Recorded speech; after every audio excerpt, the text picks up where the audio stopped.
Лоо Матшаг байна. Энэхүү видеон дээр би өнөөдөр ийм 5 зүйлийн талаар ярих сэдвээ ингэж ихсаага бичсэн байна. Энэ 5 зүйлийн талаар ярих болно.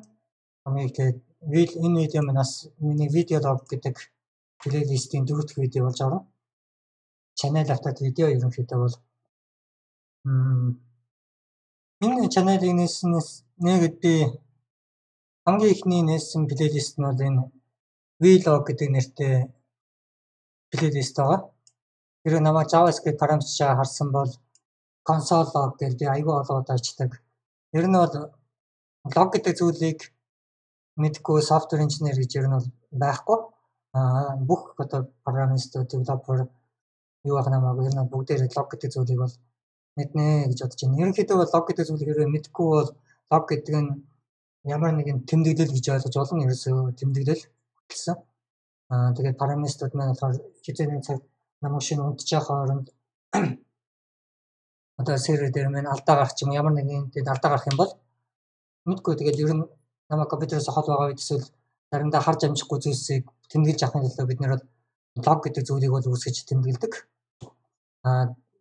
Түүнтэй адилхан blog гэдэг маань бол ерөнхийдөө одоо blog гэж байдаг тэр маань бол ерөнхийдөө biography log гэсэн үг. Одоо хүн өөрийнхөө өдрийн тэмдэглэл маягийн зүйлэл гэсэн үг. Blog гэдэг бол энэ болохоор vlog гэдэг маань болохоор видеолог.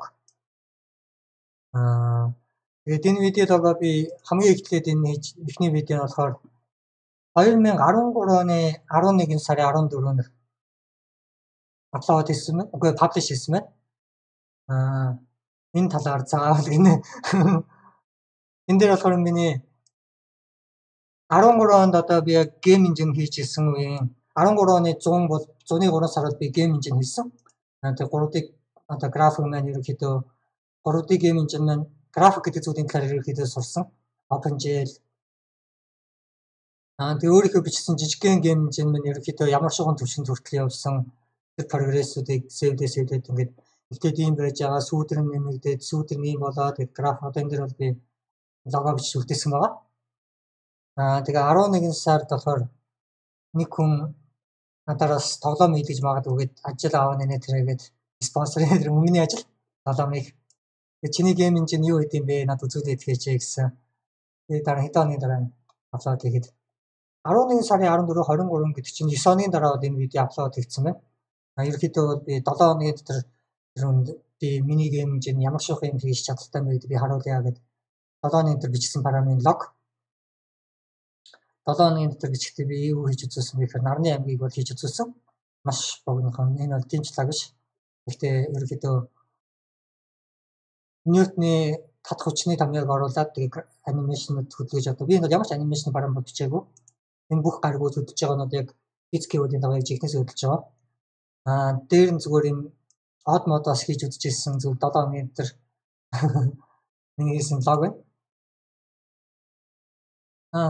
Тэгээд тэрнээс хойш би 13 оноос хойш юу хийсэн бэ? 17 хүртэл лог бодорс байхгүйсэн байна. Тэр оронд би юу хийсэн бэ гэх юм бол өөрийнхөө хувийн компанийг байгуулсан. Тэгээ хувийн компани байгуулаад Long Binary City гэдэг нэртэй. Хамгийн ихний ажил болохоор иргэний нисгээс ажил аваад иргэний нисгт 2 жил ажилласан.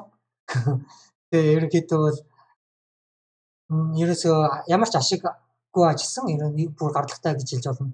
Би өөрөөсөө бүр илүү мөнгө зарцуулаад энд бол ерөөсөө ямар ч ашиггүй ажилласан. Ямар ч мөнгө аваагүй. Энэ яагаад ийм болсон бэ гэхээр иргэний нисгт сүүлдэн би найз нараас асуухад юм хүмүүс хэлэхэд иргэний нисгт ажиллаж үзсэн хүн болоо хэлдэм билээ. Яста заваан газар гэж. Яагаад тэр би өөрөө дотор нь 2 жил байсны удаад аягүй сайн мэднэ. Нэг нам солигдоод нэг сонгуул болоод нэг сайд нь солигдоод нэг гарын хэсэг зураад ерөөсөө дарга нар ингээл ташраараа солигддаг. Тэрний доотлын дараа тэрний доотлын хүмүүс гээд ерөөсөө танигдахгүй болтлоо баг өөрчлөгдөлөө ер нь хүмүүс нь солигддог.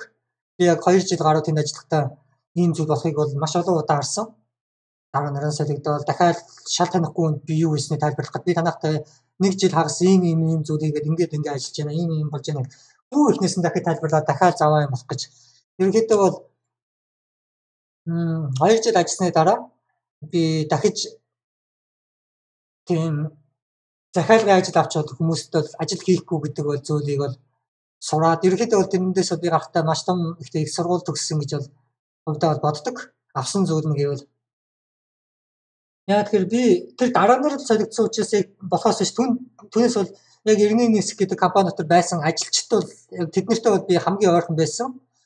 Тэр хүмүүсийн яг би дунд нь суугаад яг иргэний нисхийн ажилчид чиг би тэр хүмүүстэй хэлц болгон дээр нь очиж одоо хажууд нь компьютер барьж суугаад хүмүүст нь зориулж би танд ийм параметр ямар үед ийм байвал яаж ингэвэл яаж таны хийдэг үйлдэлүүдийг ингэж цөөхөн болгосон та өмнө ийм одоо 5 товчлуур дарж ийм үйл хийдэг гэсэн бол би тэрнийг нэг товчлуур дараад автоматар энэ зүйлийг хийдэг болоо энийг энийг тгий гэдэг ерөөс параметр хөгжүүлэлтийн талаар бол яг дунд нь суугаад хүмүүстэй нь заримдаа гэрэлдэн энэ параметр энэ дээр чи ийм болоо тэгээд ерөнхийдөө параметр хөгжүүлэх гэдэг зүйлийг бол хав осноос нь ихлүүлээд энд бол нэлээд өндөр түвшинд бол хөгжсөн 2 жилийн хугацаанд.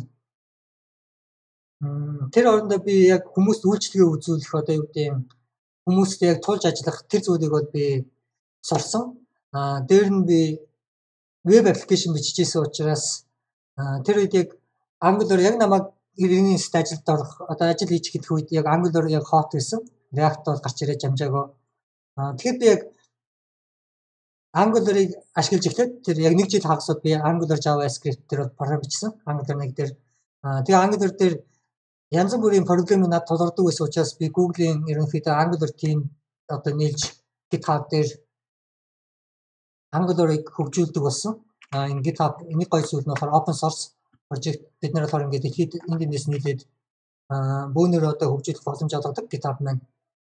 Тэгээ би ерөнхийдөө бол Angular-тай ажиллаад одоо энд бол миний GitHub дээр миний хийсэн history бол харагдана. 16 15 яг энэ 15 оны үеэр HTML Angular одоо энд харагдаж миний Angular Bootstrap Color Pick CSS яра contribution хийсэн зүйлсүүд юм бол. Тэгээд яг 13 14 энэ үед л ерөнхийдөө яасан гэнэ. Энд Angular Dialog Service гэдэг одоо Angular янз бүрийн модулууд дээр ажиллаж ирсэн байна. Өөр модулууд. Энд бол яг commit хийсэн процессыг харагдаж байна 365 хоногийн. Тэгж жаад зарим нь энд бол харагдахгүй яагаад тэр private file тэр нь болохоор иргэний нисхийн одоо програм бол би энд бас хадгалдаг байсан open source. Private тэр нь хүмүүст бол харагдахгүй зөвхөн би өөрөө GitHub аккаунтаараа нэвтэрч орсон үед харна. Тэр нь төлбөртэй байдаг. Ерөнхийдөө би яг санахгүй жилдээ $80 төлөөд би тэр иргэний нисхийн прожектыг бол ерөнхийдөө backup-ыг нь бол GitHub дээр хадгалж бол ажиллаж исэн. Тэгээд ерөнхийдөө 16 яг энэ үед 17 онд л гэж бодож би өнгөрсөн жил. Тэр үеэс эхлээд би яасан байгаа. Иргэний нистэй ерөөсөө холбоогоо тассан. Дахиж иргэний нистэй ажиллахгүй. Ерөнхийдөө миний цаашдын бизнесийн зорилго гэх юм бол би хүмүүст үйлчлэгээ үзүүлнэ сервис. Тэр миний одоо тэгж ажиллах надад дээр юм байна. Түүнээс би бол одоо ингээд хүмүүсээс ажил аваа тэгээд яж ах нэг ажил өгж байгаа компани програмын компани байвал бас болно. Програмын биш хүмүүстэй би яаж тайлбарж юугаач хэлэхээ мэдэхгүй тэгээд тийм хүмүүстэй ажиллах бол надад бол үнэхээр хүнд санагдсан учраас би дахиж тэгж ажиллахыг хүсээгүй. Үлдсэн амьдралдаа гэх юм бол би хүмүүст үйлчлэгээ үзүүлнэ. Үйлчлэгээд маань яг л одоо интернет кабелийн телевиз шиг гэсэн үг. Хүмүүс кабелийн телевиз үзэхэд сар болгон мөнгө төлдөг. Интернет авах гэж сар болгон мөнгө төлж байгаа. Тэгснээ тэр интернетийн үйлчлэгээ нь одоо нөгөө компани үзүүлж байгаа үйлчлэгээ нь таалагдахгүй байх юм бол илүү дээр үйлчлэгээ үзүүлдэг өөр компани гараад ирэх юм бол хүмүүс өөр компанид мөнгө төлөөд өөр компаниас интернет авдаг өөр илүү дээр кабелийн телевизүүд гарч ирэх юм бол одон сувг гаргадаг илүү дээр одоо чанартай ухраажгүй гэж үздэг ч гэдэг ч юм уу тэгээд өөр кабелийн телевизүүд гарч ирэхэд хүмүүс өөр тийшээ одоо мөнгө төлдөг. Яг түүнтэй адилхан би одоо програмын компани хүмүүст бол сервис үйлчлэгээ үзүүлнэ. Гол зорилго нь ерөнхийдөө бол би хамгийн эхлээд бол програмын компаниудад бол гэж зорьсон middleware одоо компаниуд гэж нэрлэдэг. Middleware гэдэг нь болохоор одоо library бичнэ гэсэн үг. Одоо хамгийн энгийнээр хүмүүсийн элбэг мэддэг гэх юм бол веб аппликейшн дээр одоо jQuery library гэж байгаа. түүнтэй адилхан одоо тэгээд middleware одоо эцсийн одоо хэрэглэгчнэрд зориулсан парамыг үйлдвэрлэдэг компаниуд тэдгээр хүмүүс маань өөрсдөө парама бичгийн тулд бас тэднэрт ямар нэгэн парам хэрэгтэй болно. Тэр эцсийн хэрэглэгчнэрт одоо яг парам хийж өгдөг хүмүүс бол яг жинхэнэ софтвер инженерүүд бол биш байдаг. Ихэнх компани бол бараг 95% таа бол тэгжилж болно. 95% таа ер нь эцсийн дэлхийд дээр байгаа бараг компаниуд 95% компаниуд нь эцсийн бүтээгдэхүүн үйлдвэрлэдэг компаниуд бол энд бол яг жинхэнэ мэргэжлийн софтвер инженерүүд бол нэг юм уу хоёр хүн л байгаа. Бусд нь бол дандаа ажилчид байдаг. Дөнгөж одоо тэдгээр хүмүүс бол ажиллаа хийж байгаа л өөр ажилд ороход явхад дараагийн хүмүүс өөр ажилчныг аваад суулгахад ажил нь зогсохгүйгээр явж явах хэрэгтэй. Тийм ажилчид тэдгээр хүмүүс маань болохоор ажилчид маань болохоор ямар нэгэн бас парам ашиглаж парамаа хийн. Тэр парамыг нь хийж өгдөг компаниуд нь болохоор одоо middleware компаниуд гэж байдаг. Тэгээд middleware маягийн компани ерөнхийдөө бол парамын компаниудад зориулсан парам үйлчлэг үзүүлнэ. Одоо сервисинг үйлчлэг. Жишээлбэл одоо дөнгөж одоо оюутан одоо парамын сургууль төгссөн оюутнууд дөнгөж одоо стартап хийх гээд хувийнхаа одоо нэг санаа болоод хувийнхаа веб аппликейшн одоо парамыг бичих гингүүд мэдлэгийг хүрхгүй ч юм уу зөндөө одоо проблем гардаг сервер тэр үед одоо манай компани парамыг ашиглаад тэгээ манай компани одоо ямар нэгэн алдаа error заагаад ингээ ямар нэг мэдгүй юм дээр очиж парам дээр гацх юм бол одоо манай компаниас зөвлөгөө авдаг ч юм уу одоо ийм алдаа гараад ийм алдаа гарсан үед яаж энийг хурдан засах вэ гэхэд манай компани маш хурдан тэнд нь үйлчлэгийг үзүүлдэг. Тийм зорилготой компани болохоор ерөнхийдөө бол 17 онд бол зорьсон. Тэгээ 17 онд ерөнхийдөө би 30 нас хүрсэн. Тэгвэл би анх удаа 17 он гарахад энэ жил хийх 16 оны яг төгсгөл гэсэн үг. 16 оны төгсгөлд бол яг жилийн төгсгөлд би яг дараа жил хийх зүйлээ бол анх удаа ерөнхийдөө бодож төлөвлөсөн. Яг 17 онд би бол өөрийнхөө G4 framework гэдэг зүйлийг бол хийн. Яг тэгэхээр би Google Angular JavaScript одоо Angular framework-ийг Google-тэй ажиллаж одоо нэг жил хагас одоо би Angular JavaScript парам бичсэн. Тэгээ Google-тэй бас ажиллаж Angular янз бүрийн модулууд дээр ажиллаж байсан учраас хүмүүсийн бичсэн парам ямар үдийг бол би мэднэ. Тэгээд тэр хүмүүсийн бичсэн парам дээр дандаа алдаа гардаг. Google-д ч гэсэн маш олон бас муу параметрууд байгаа. Тэр нэг ажилчид гэж би түрүүн ярьсан. Нөгөө ажилчид гэдэг маань зарим одоо Angular-ийн параметрууд маань одоо ажилчин хүмүүс бас байгаа тэнд дотор. Тэгээд тэдгээр маань бас заримдаа алдаатай муу кодууд бас бичсэн байдаг. Тэрийг нь би Google-д репорт явуулна. Энд чи ийм алдаа байна. Тэгээ Google-ийн тэрнийг алдаагаа засахгүй удах юм бол заримдаа би хүлээж тэсэхгүй. Яагаад тэгэхээр түүнээс болж миний 99 хэсэг ажил маань бол ингээд удаашралт ороо гацчихж гин гэсэн үг. Тэр 99 хэсгийн ажил одоо RTM-ийн ажил гацаад байгаа учраас би тэрнийг зогсоохгүй тул би Angular JavaScript-ийг ерөн шууд кодыг нээгээд Angular-ийн алдааг нь өөрөө засдаг байсан зарим алдаа тийм. Энд чи ийм алдаа байна. Заримдаа би бол бүр кодных нь бүр хийх юмыг бүр бүгдийг бичээд өгчдөг байсан яг. Тэр файлын тэтгэх мөрөн дээр тэтгэх юм дээр тийм алдаа байна. Тэрнийг тгээ солио биччихээ бүр хийх үдийн хүртэл заагаад бич өгдөг байсан.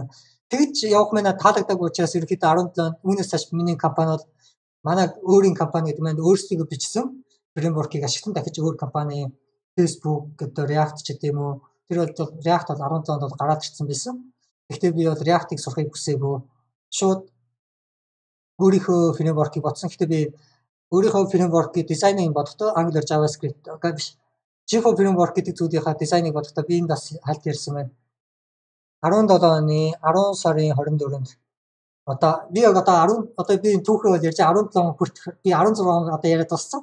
17 оноос ихтэй би яг юу хийж гэлсэн бэ? Одоо хэлж. Тэгээ энэ бол 17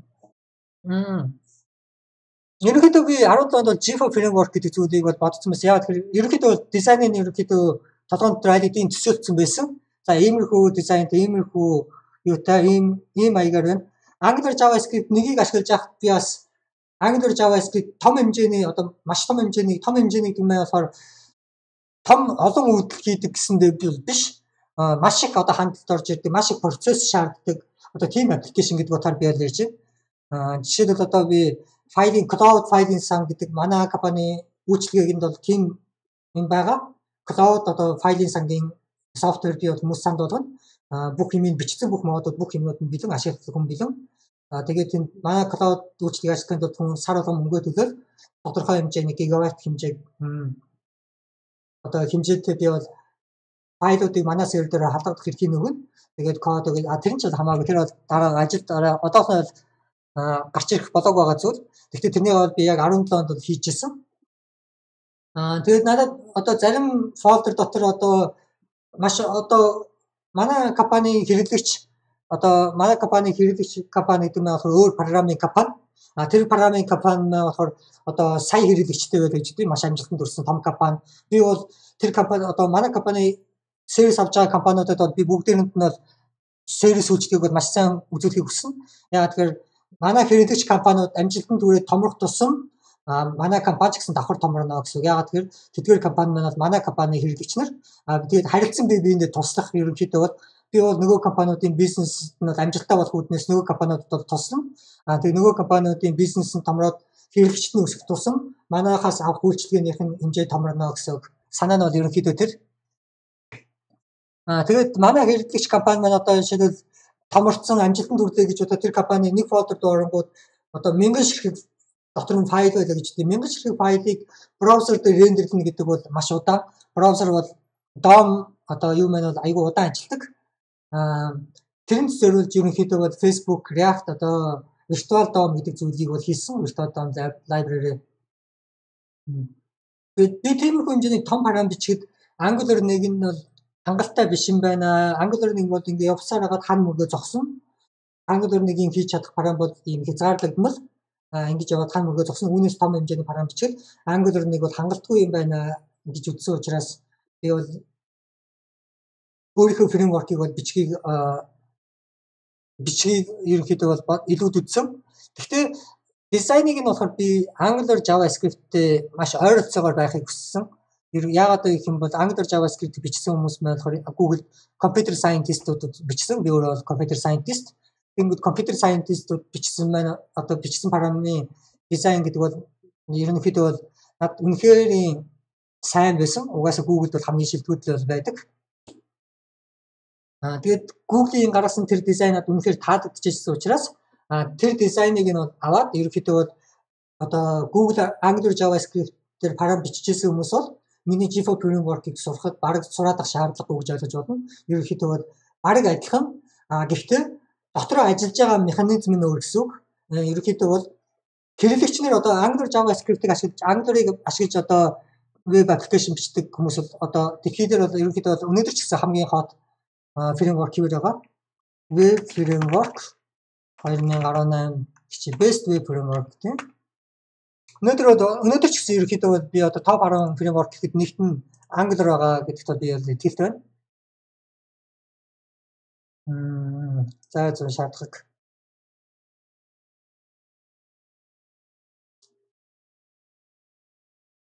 Ерөнхийдөө бол яри backend явж байна. Дандаа Django Mongo яри backend framework маркод орцсон байна. Ингээд front end жижиг юм арч. Front end best front end web framework. Үгүй. Front end web framework.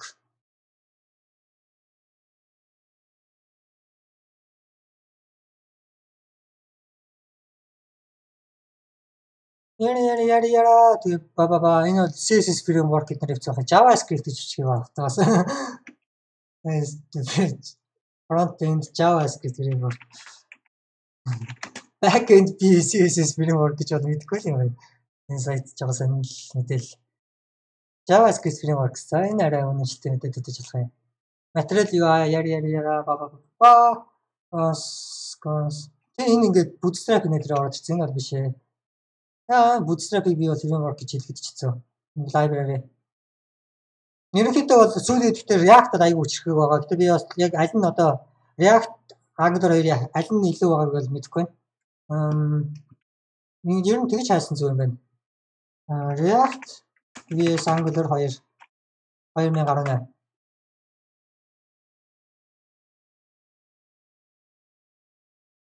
Одоо энэ улаан өнгөтэй нь React юм аа шээ. Ерөнхийдөө бол тэгж харагдчих шиг байна.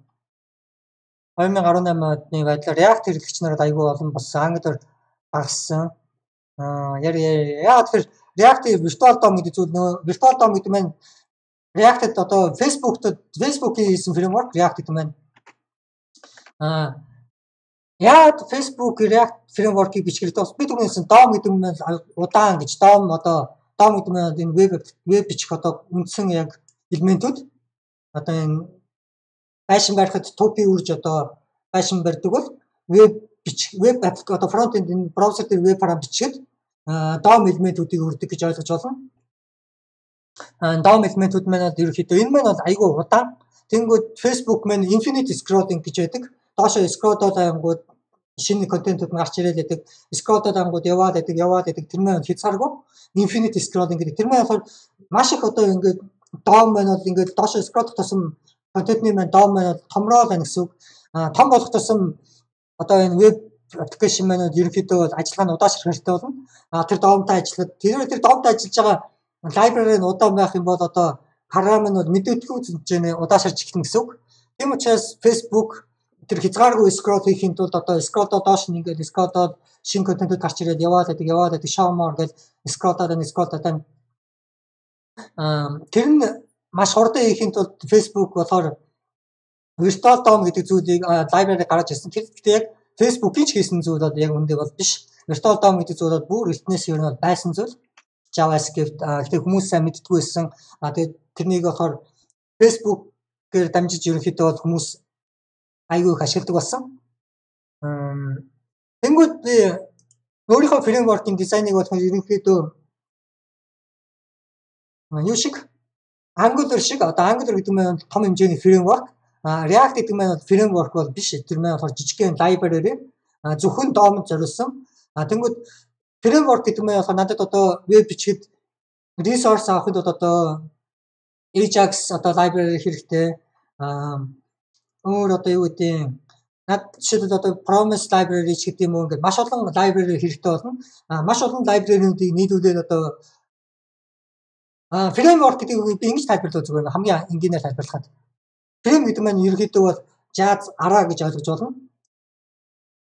Тэнгүүд би эндээс ямар нэгэн фрейм picture одоо би эндээс зураг хай. Одоо бидний бүх хийх ажил энэ Jazz-ын дотор байгаа гэж үзэх юм бол голд нь одоо би нэг жижигхэн хэсгийг одоо жишээлбэл энэ зурагнаас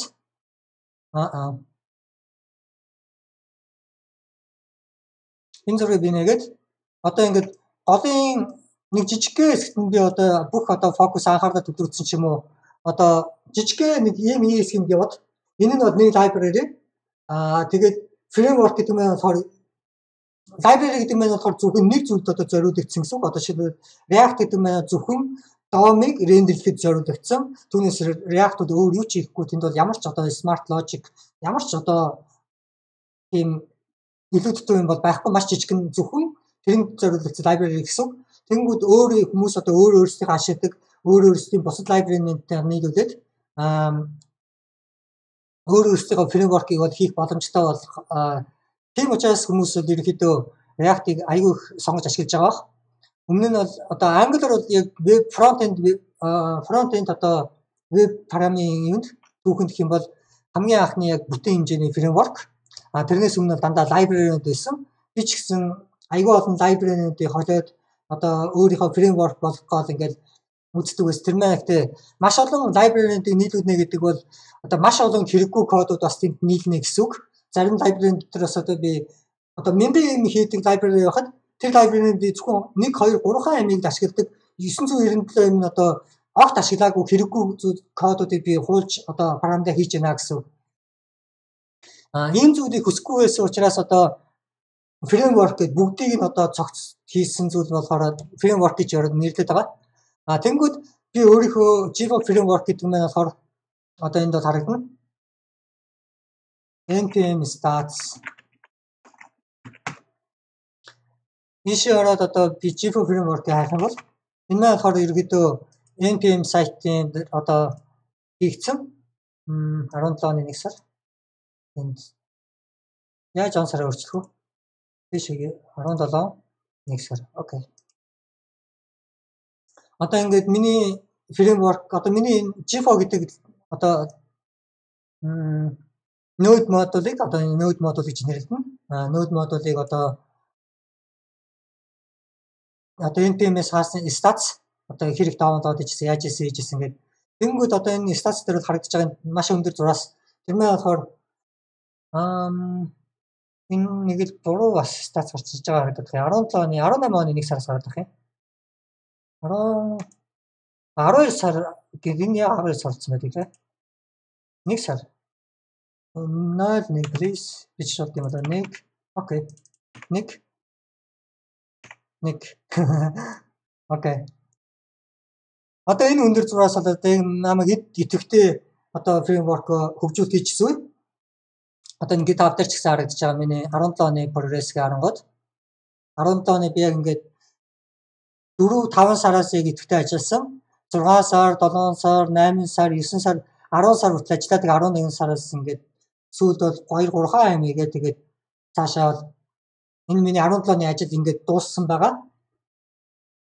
Яг энэ идэвхтэй ажилласан 5, 6, 7, 8, 9, 10 сарын үед бол би ерөнхийдөө GFO framework бол хийсэн.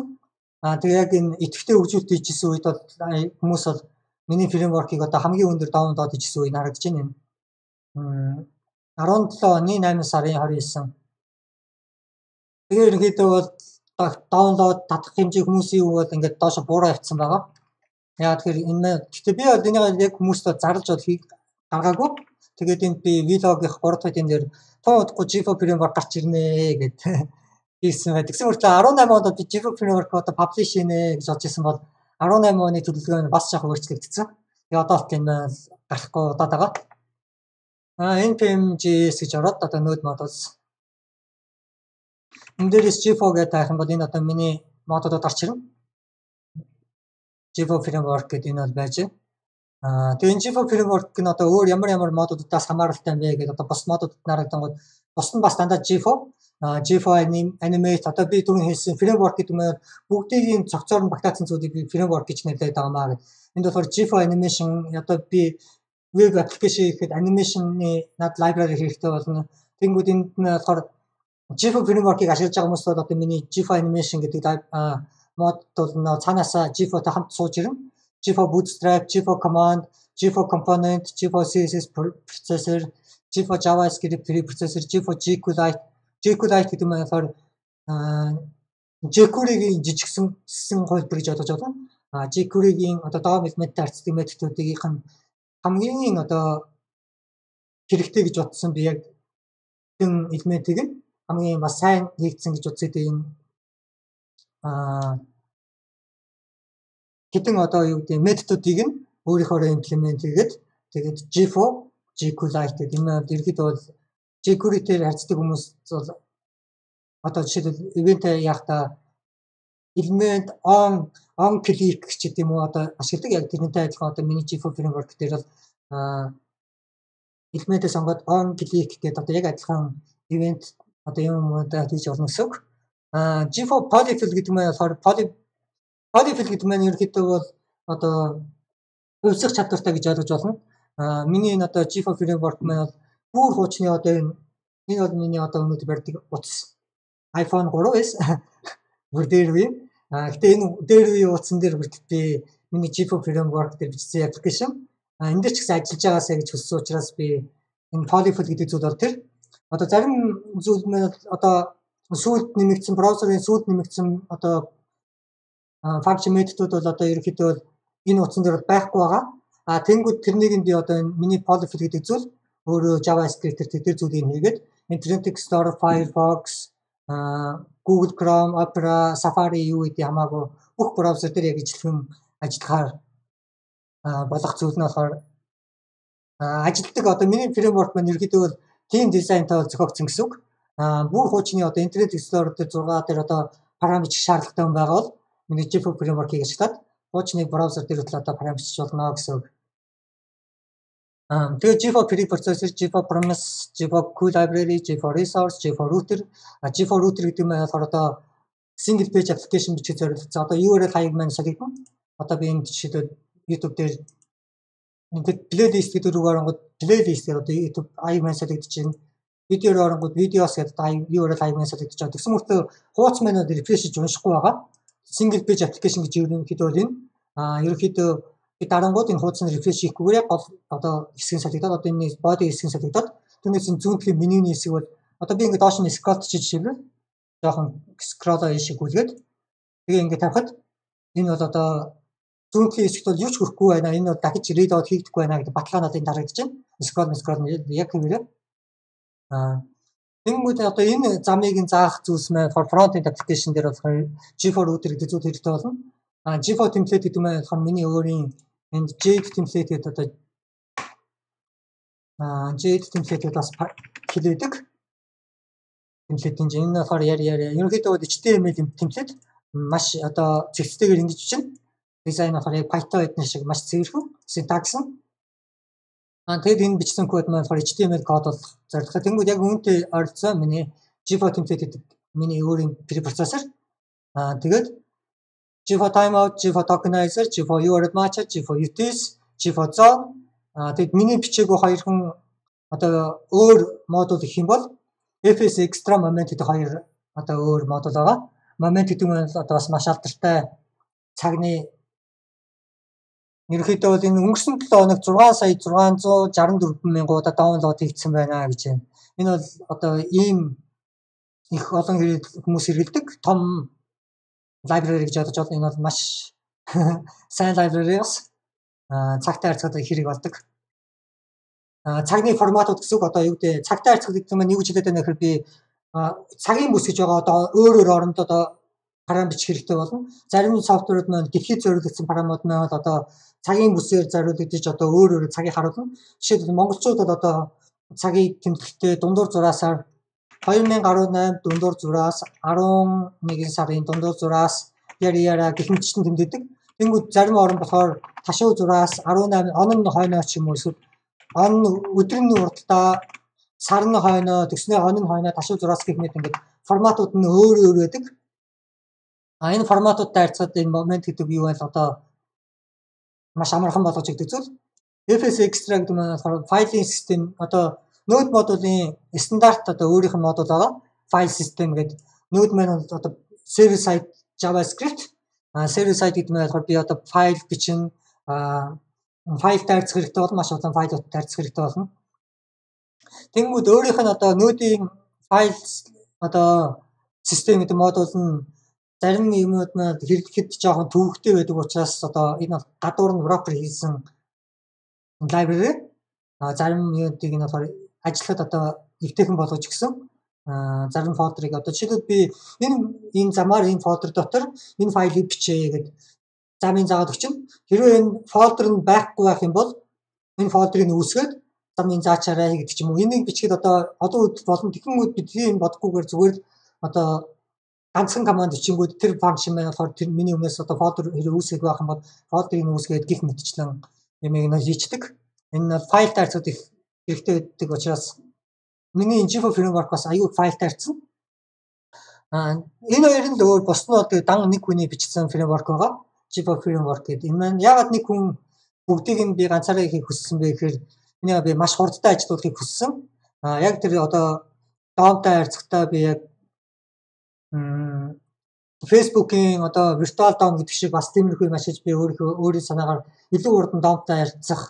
Тэгээд Angular JavaScript нэгийн чадахгүй байсан зүйл гацаад байсан зүйлсийг нь би засаад ийм зүйлийг нь ингэж янзлуулж илүү дээр болно гэж бодоодсэн. Тэгэхээр зүйлийг би одоо өөрийнхөө хийж илүү том хэмжээний парам бичнэ. Видеоны миний файлын сангийн одоо сервис үйлчилгээ гэдэг манай компани team software-аас хийгдсэн 17 онд.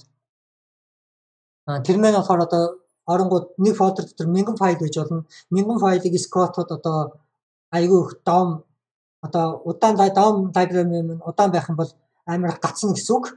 Тэр 1000 одоо файлыг рендер хийхэд хүртэл айгүй удна. Дараа нь тэр фолдерыг одоо нэг файлыг нэг фолдерд зөөх мөхөд хооронд нь одоо үйлдэл хийхэд эдгээр маань амар гацаатай болно. Тийм учраас би маш том хэмжээний одоо 1000 файл маягтай харьцаж магадгүй тийм миний парам хийж магадгүй учраас би өөрийнхөө framework-ийг маш хурдтай ажиллуулахыг хүссэн. Тэгээд бүгдийг нь одоо өөрөө бичсэн байгаа. Гэхдээ энэ documentation гэдэг зүйл нь бол хараахан гэж хамжааг энэ дотор айгүй их баг байгаа, айгүй их дутуу зүйлс байгаа. Гэхдээ ерөнхийдөө би өөрийнхөө хэмжээнд цаасан хэмжээнд хүртэл одоо хөгжүүлээд түүгээрээ дамжуулж одоо G4 дээр би өөрийнхөө файлын сан гэдэг софтверыг бол бичсэн. Тэгээд тэр файлын сан гэдэг софтвер маань фреймворк маань маш одоо сэтгэл хангалуун байсан би ажиллагаанд нь хийж байгаа зүйл маань яг миний хүссэн шиг хурдтай ажиллаж бүх зүйлийг яг миний хүссэн шиг сайн хийж чадсан учраас ерөнхийдөө бол би энэ хөгжүүлэлтээ 11 сар гээд дуусгасан. Тэгээд энэ видеолог дээр би тун удахгүй одоо coming G4 framework гэдэг энэ дээр бол framework энэ видео 17 онд бол хийсэн. 17 оны 10 сард аплод хийсэн байна. Гэхдээ энийг бол одоо би харан паблиш хэмжээг байгаа. Яагаад тийм болсон бэ гэдэг нь одоо 18 оны зүйл болно. 18 онд би юу хийж эхэлсэн бэ гэхээр ерөнхийдөө өөр нэгэн одоо миний маш удаан хойшин тавьсан прожект тэр нь бол гейм инжин би энэ видеоны хамгийн ихэнд хэлсэн 13 онд гэсэн энэ маань болохоор 13 онд 5 жилийн өмнө одоо би энэ гейм инжин прожектыг эхлүүлээд энийг би зогсоосон байсан. Яг энэ хоёр дахь үед одоо энэ хэд байна? 11 сарын 14-нд би энэ видео аплод хийсэн байна. 11 сар гэхэд энийг бол би ерөөхдөө 103 сар хийгээд тэгээ 11 сар гэхэд бол ерөөхдөө vlog гэдэг энэ видеого эхлүүлсэн байгаа. Энэ зүйл маань одоо маш удаан хойшин тавьсан прожект гэдэг нь миний гейм инжин. Манай би бол энэ гейм инжин гэдэг зүйлийг бол Jamie King гэдэг Utah хотын их сургуулийн багшаараа заалгасан. Jamie King профессор Jamie King Utah гэж. Энэ хүн ард чинь computer scientist. Одоо Jamie King толгойн дээр ноутбук тавьсан. Энэ өхөр маань ерөөхдөө энэ өхрөөс би гейм инжин гэдэг зүйлийн талаар хамгийн анхны ойлголтуудыг авч энэ хүн болохоор Америкийн одоо Utah хотын компьютерийн шинжилгээ одоо компьютер сургуулийн профессор багш. Тэгээд C++ параметр дээр гейм инжин хийх аргаар хүмүүс C++ параметр компьютерийн шинжилгээ ухаан гэдэг зүйлийг бол заадаг. Тэгээд би өөрөө энэ параметрыг C++ дээр биччихсэн. Гэхдээ энэ багш маань хэлэхдээ чи ганцаараа суугаад компьютерийн ард одоо ганцаараа суугаад одоо Unity, Unreal гэдэг шиг одоо Unity, Unreal, CryEngine гэдэг юм одоо дэлхийд дээр байгаа том гейм инжинүүд тэдгээр шиг одоо чи тийм том хэмжээний гейм инжинийг ганцаараа суугаад бичихийг бол хүсэхгүй. Яагаад гэх юм бол гейм инжин гэдэг бол нэг хүн зориулагдсан парам бол биш. Энэ бол мэргэжлийн одоо девелоперуудаар бүрдсэн бүр том багууд нийлж хийдэг маш том зүйл юм энэ гейм инжин гэдэг зүйл бол чи ганцаараа суугаад одоо компьютераар суугаад 3-4 жил суугаад гейм инжин бол бичгийг хүсэхгүй гэж бол ер нь хэлсэн. Гэхдээ би бол хүсчихсэн. Тэгээд би яг гейм инжин хийх гэж суугаад одоо энэ прогресс видео энэ 3 сар хөгжсөний дараа ерөнхийдөө миний гейм инжин бол ерөнхийдөө иймэрхүү хэмжээнд бол хүрсэн байсан байна. Ийм нарны системийг бол хийх хэмжээний хэлбэг бол болцсон байсан. Гэхдээ яагаад би энийг зогсоосон бэ гэхээр яд ч би энэ гейм инжинт бол маш том зүйл юм байна гэдгийг бол ухаарсан. 3 зүйлтэй нүүр тулсан. Нэгдүгээр 3 том проблем. Нэгдүгээр хамгийн том проблем юу вэ гэвэл memory. Миний гейм инжин дээр ажиллаж байгаа одоо тоглоомууд маань зарим платформ гэдэг зүйл дээр ажиллана. Платформ гэдэг нь PlayStation, Xbox эсвэл гар утас гэх мэт одоо эдгээр зүйлийг хэлж байна. Эдгээр нь хязгаартай memoryтэй. Яг хязгаарлагдсан memory дотор одоо би тоглоом маань яаж гацхгүй хурдан ажиллах вэ гэдэг зүйлийг хийхэд бол гейм инжин нь memory гэдэг зүйлийг маш сайн зохион байгуулсан байх хэрэгтэй. Тэгээ үүн зориулсан номнууд хүртэл маш олон байгаа гейм инжинний одоо memory design гэдэг номнууд бол маш их байгаа. Одоо гейм инжин memory design memory architecture ч гэдэг юм одоо энэ бол одоо миний books хамгийн ихний том проблем байсан гейм инжин architecture гэдэг одоо ном байна. Зөвхөн memory design гэдэг юм зориулсан бас нэлээд олон ном байгаа. Тэгээд би memory гэдэг зүйлийг ямар ч байсан сурах хэрэгтэй. Хоёр дахь том проблем нь юу байсан бэ гэнгүүт physics. Game physics гэдэг зүйл маань одоо обжектууд хоорондоо мөргөлдөөд одоо яг физикийн дагуу болох зүйлс гэсэн үг. physics читэл game physics. Тэгээд одоо энэ физик инженерүүд яриа гэдэг одоо энэ дээр бас айгүй олон юмуд байгаа. Физикийн талаар бас номнууд байдаг. Яг одоо миний энэ жил бол би одоо гейм инженерийн энэ проблемыг бол шийдэхийг үзсэн. Физик инженер. Миний гейм инженерд бол одоо ганц том үлдсэн. Ер нь бол график гэдэг зүйлийг бол би хангалттай сурцсан. График гэдэг зүйлийг бол одоо 5 жилийн өмнө бол аль хэдийн хийдэг болсон байсан. Энэ видеог дээр харах юм бол хамгийн гол миний хийсэн модуль одоо дайсмасан гэдэг ч юм уу одоо обжектууд маань ямар ч физикийн одоо юу байхгүй физикийн одоо ойлголт байхгүй гэдэг нь би нэвтлээ явчихсан гэсэн ямар ч физикийн одоо үйлчлэл харагдахгүй гэсэн. Тэгээд би физик инженер гэдэг зүйл проблем талуулсан. Гурав дахь нь надад scripting language гэдэг зүйл хэрэгтэй болно гейм инженерэхэд. Бүх гейм инженерүүд маань өөр өөрсдийн гэсэн одоо scripting параметртэй байдаг. JavaScript, Lua, Python, C# гэх мэтчлэн янз бүрийн scripting language дээр бичиж одоо тоглоомынхаа одоо логикийг бол одоо тоглоом хийж байгаа хүмүүс маань одоо тоглоомын логикийг ихэнд одоо scripting параметр дээр бичдэг. Түүнээс тэдгээр маань бүр доод түвшний одоо нарийн memory зэмрээд бол хүрэхийг бол хүсдэггүй. Миний одоо гейм инженерийг ашиглаад тоглоом хийж байгаа хүмүүс сайн одоо memory эднэрийг одоо сайн мэдхгүйгээс болоод memory-г баллаад миний гейм инженерийг эвдээ часагч би бол хүсэхгүй учраас тэр хүмүүс зориулж scripting параметр гэдэг зүйлийг би бол иччих хэрэгтэй болно.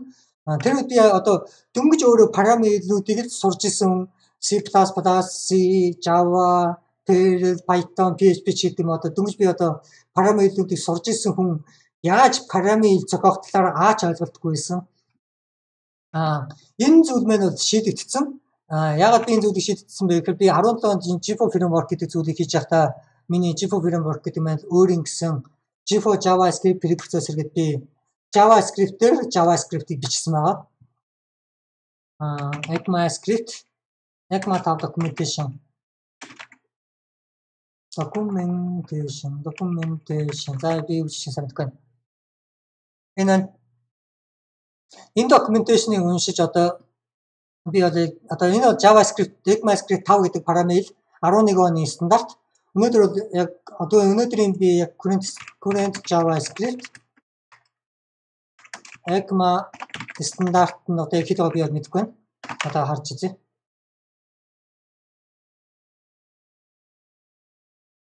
Яг өнөөдрийн стандарт 18 оныхоор ECMAScript 2018 гэдэг стандарт өнөөдөр бол одоо яг веб дээр бол байгаа юм байна.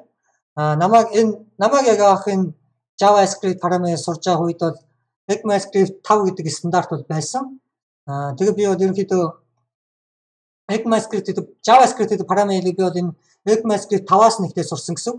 Энэ ECMAScript гэдэг зүйл энэ documentation хэн хэрэгтэй юм бэ гэхээр энэ ECMAScript одоо энэ параметр JavaScript-ийг одоо энэ стандартын дагуу одоо бүх веб браузерууд бол одоо энэ стандартын дагуу ажиллаж байгаа. 2018 он гэхэд одоо Google Chrome, Safari, одоо Mozilla одоо Firefox, Internet Explorer, Opera одоо тэгээ гар утасны бас зарим нэгэн браузерууд байгаа. Тэгээ өөр JavaScript-ийг ашиглаж байгаа зарим одоо өөр мэдгүй параметр тэдгээр маань бүгд одоо энэ стандартын дагуу JavaScript гэдэг параметрийг хэрэг тэд нэр дахиж бичих хүсэж байгаа бол энэ стандартын дагуу бичиж дэлхийд одоо яг дэлхийд харьцана гэсэн үг. Тэгээд тэдгээр хүмүүс одоо параметр бичих гэж байгаа хүмүүс зориулж одоо JavaScript гэдэг хэлийг одоо анхнаас нь бичих гэж байгаа хүмүүс зориулсан documentation энэ болохоор ECMAScript 5 гэдэг. Энийг хэрэг унших юм бол одоо энэ Copyright ECMAScript International одоо утасны дугаар нь энэ байна, fax нь энэ байна. Энэ бол жинхэнэ албан одоо Европын компьютерийн холбоо гэдэг энэ стандартыг байгуулдаг гэдэг тийм газар байгаа. Тэгээд энэ лиценз нь харагдаж байна. Энэ бол ийм лицензтэй энд ийм контент байгаа. JavaScript параметр нь ийм яа гэдэг. Энэ бол нэлээд урт. Өнөөдөр бол JavaScript developer-ууд гэдэг одоо өөрийгөө хэлж байгаа хүмүүсийн 99% нь бол энэ documentation-ыг бол уншаагүй гэдэгт би бол итгэлтэй байна. Яагаад гэвэл тэдгээр хүмүүс энийг унших шаардлагагүй. Тэдгээр хүмүүс болохоор яг энэ дэр хийгдсэн JavaScript параметр JavaScript бичих гэж байгаа болохоос JavaScript параметр бичих гэж байгаа болохоос тэдгээр хүмүүс болохоор JavaScript-ийг зохиох гайгүй. Тэнгүүд би болохоор JavaScript гэдэг миний одоо гейм инженер гэдэг зүйл одоо би одоо JavaScript шиг одоо script-ийн параметр байна. заавал одоо JavaScript байх албагүй миний өөрийн зохиосон G4 scripting language гэдэг ч юм уу бас байж болно. Гэхдээ ерөнхийдөө дэлхийд даяар одоо баг ихэнх хүмүүс JavaScript параметрыг мэдэх учраас би миний параметрны scripting параметр нь болохоор JavaScript байгаас гэж хүссэн. Тэгээд би JavaScript гэдэг зүйлийг одоо миний game engine дээр JavaScript ажиллахын тулд би гэхдээ миний зохиосон одоо game engine дээр миний JavaScript маань миний бичсэн memory-г ашиглана. Яагаад тэгэхээр би Google-ийн бичсэн JavaScript-ыг ашиглаад game engine хийх юм бол тэр Google-ийн бичсэн JavaScript нь миний memory-г өстө замбрааг болгоо хийчихнэ. Тэгээд миний тоглоом маань тун удахгүй нэг 4-5 цаг ажиллаад crash гацаад гарчин тэр мэл тоглоом тоглож байгаа хүмүүст бол маш муухай experience. Би бол миний тоглоомыг тоглож байгаа 24 цаг тасардгүй тоглосон ч миний парам гацхгүй ажиллаж идэг байгаасаа гэж үзэж байгаа учраас миний script-ийн параметр маань миний memory-г ашиглана. Миний өөрийн бичсэн memory designer. Тэгээд тэр маань болохоор миний өөрийн бичсэн JavaScript одоо параметр маань түүнийг хийхэд бол би JavaScript гэдэг зүйлийг бол хийх шаардлагатай болсон. Энэ проблем бол аль хэдийн шийдэгдсэн гэсэн 17 онд. Би JavaScript-ээр JavaScript-ийг бол дахиад бичсэн. Энэ дарах юм бол миний G4 JavaScript preprocessor гэж байгаа. G4 JavaScript parser preprocessor биш. G4 JavaScript beautifier яа өөр бас юм тарагдаж байна. G4 JavaScript parser гэж байх хэрэгтэй. Энэ тарах юм бол дотор нь source code гэдэг орох юм бол ECMAScript 5 гэдэг одоо ECMAScript 5-ыг би бүгдийг нь бичээд дууссан. Тэгээ ECMAScript 6-ыг би эхлүүлж байгаад орчихсон байгаа. Энд болохоор тестинг харагдаж байна. Одоо миний JavaScript бичсэн парам зөв ажиллаж байгаа, буруу ажиллаж байгаагүй шалгаж үзэх тест парамууд нь. Ерөнхийдөө бол би JavaScript параметр бичсэн. Энэ жил би 18 онд болохоор game engine гэдэг зүйл маш удаан би хойш нь тавьсан зүйлээ дараа би лаг болсныхаа дараа ч юм уу эсвэл би амжилтанд өрөө мөнгөтэй болчихвол өөр сайн параметруудыг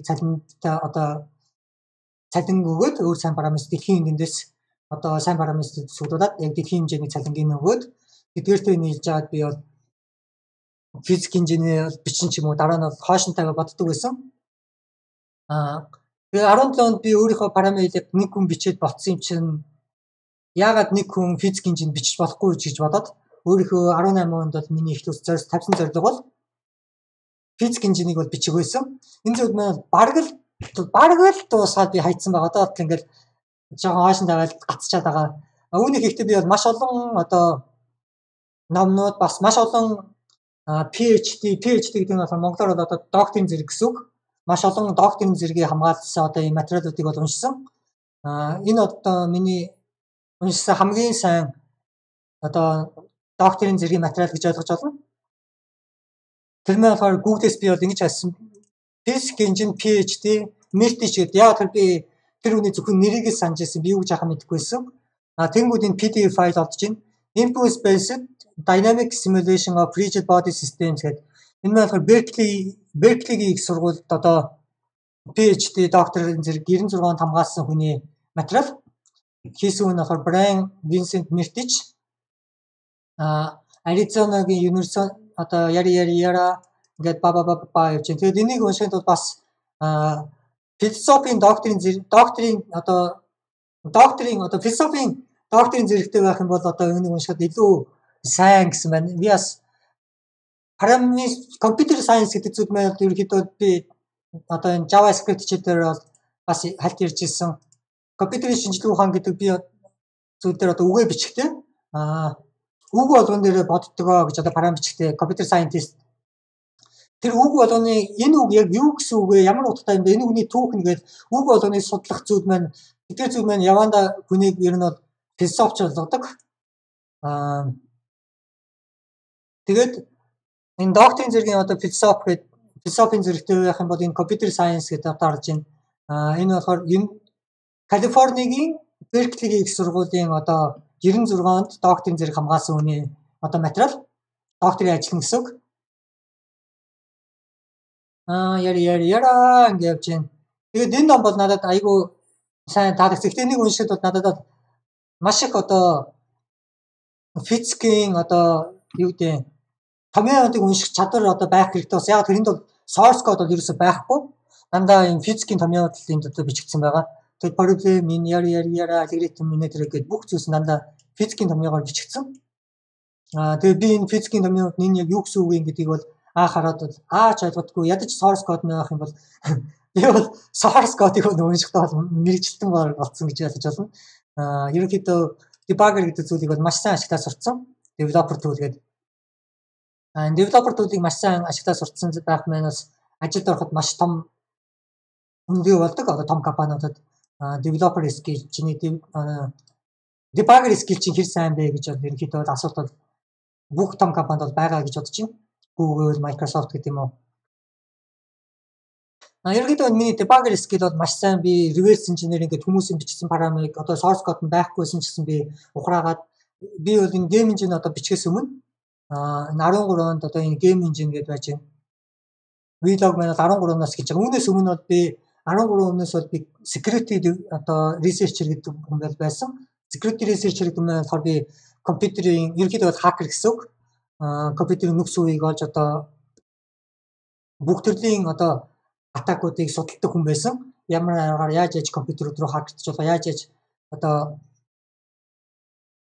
ерөнхийдөө бол одоо CIA тагнуулчд гэж ойлгож байна. CIA байгаа тагнуулчд хүмүүсийг одоо яаж технологиг ашиглаж хүмүүсийг яаж тагнадаг. Яг одоо тиймэрхүү юмыг л бол би сурч ирсэн гэсэн үг. Одоо антивирусыг бичижсэн янз бүрийн бүх одоо тухайн үед би яг байсан 50 антивирус хамгийн шилдэг гэжсэн дэлхийдээс хамгийн шилдэг 50 антивирусын параметр өөрийнхөө вирусыг скандж үзэхэд нэгэн ч илрүүлж байгаагүй. Антивирусны параметр илэрдэггүй вирус бичих гэх мэтчлэн яг game developer болохоос өмнө би security researcher гэдэг тийм хүн байсан. Тэгээд game developer гэдэг зүйл энд бол би татагдаад орсон. Гэхдээ би hacker гэдэг тийм зүйлээс сурсан зүйл нь reverse engineering гэж одоо хүмүүсийн бичсэн параметрыг ухрааж одоо инженердэх гэсэн үг. Ухрааж инженерцээр хагаад ерөнхийдөө энэ параметр ингэж ажилт юм байна гэдгийг бол ойлгож одоо source code-ыг нь гаргаж авна гэсэн үг. Source code нь байхгүй одоо параметр.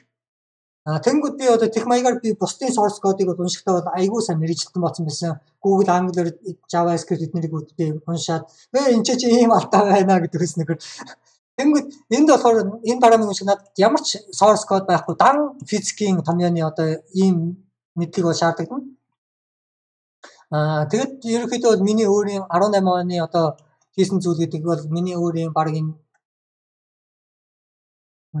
докторийн ажил гэж баг энтэй тэнцвэр хэмжээний ажил гэж ойлгож байна. Ерөнхийдөө энэ хүний хийсэн зүйлийг би дахиж хийсэн гэсэн өөрийнхөө гейм инженери, физик инженери хийх гээд.